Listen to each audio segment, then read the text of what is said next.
Hey tubers, it's Pop Boys live from the internets. Today I'm actually going over a rather very serious story. 2 bodies have been found in the basement of the Toronto home of Barry and Honey Sherman. Barry being the billionaire founder of generic drug giant Apotex Inc. Police would not confirm the identities, however, relatives were told the deceased are Barry and his wife Honey, according to a family friend. Former City Councilor Mike Feldman, who has known the Sherman family for years, said family with him vacationing in California were told by other family members in Toronto about the deaths. Mr. Feldman said the family was in a complete state of shock and were having trouble getting information from the police about what happened. A family member said one of Mr. Sherman's adult children called Friday to tell them about the discovery, going crazy in grief and panic, but the family member who did not want to be identified said Friday afternoon that the bodies had not yet been identified. Speaking to reporters outside the house, Constable David Hopkinson, a police spokesman, would not confirm the identities of the deceased. He did say police were treating the death as suspicious, but that the homicide squad was not conducting the investigation. The circumstances of their death appear suspicious, and we are treating it that way, Constable Hopkins said, asking anyone with information to contact police. The constable said police, firefighters, and paramedics responded to a 911 call for a medical emergency at the house at 11:44 a.m. He declined to say who called. The news shocked friends and business associates who have started posting tributes online. Dr. Eric Hoskins, Ontario's Minister of Health and Long-Term Care, tweeted, "I am beyond words right now. My dear friends Barry and Honey Sherman have been found dead. Wonderful human beings, incredible philanthropists, great leaders in healthcare. A very, very sad day. Barry, Honey, rest in peace." Mr. Feldman said family members had told him that Mr. Sherman had not been at work on Thursday, and that no one had heard from his wife that day either. "We don't know what happened. A family member got information and called me. We don't want to interfere with a police investigation, but on the other hand, the kinfolk want to know about their kinfolk." An Apotex spokesperson said that they had just learned the news and would not be commenting immediately. Police are on the scene at an address in North York. The homicide squad has been notified but not been brought in, according to a police source.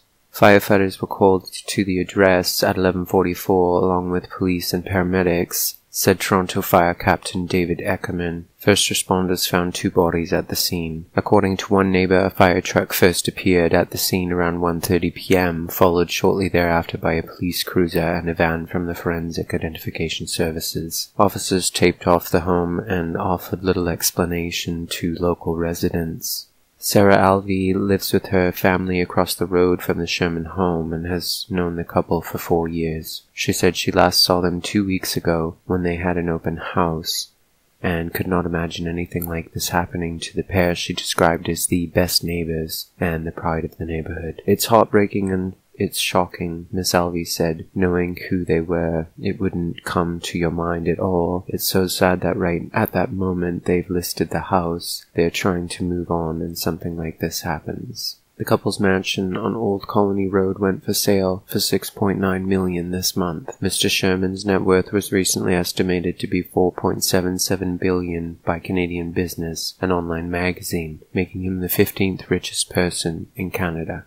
Mr. Sherman and his wife had 4 children, and he had donated millions to political and community causes after making his fortune in the pharmaceutical world. Excelling at an early age, heading to the University of Toronto's Engineering Science program at just 16, he worked for his uncle Louis Lloyd Winter's pharmaceutical company Empire Laboratories, which he eventually purchased.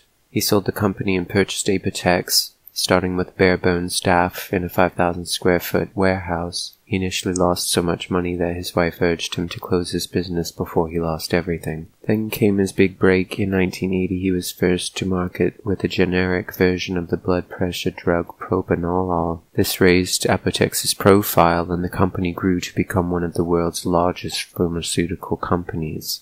As a generic drug maker, Apotex and Mr. Sherman were often named in potential patent litigations. However, Mr. Sherman was also involved in 2 other high-profile court cases. In one case, he's being sued by 3 of his cousins and the widow of a 4th one who says he owes them a 20% interest in Apotex.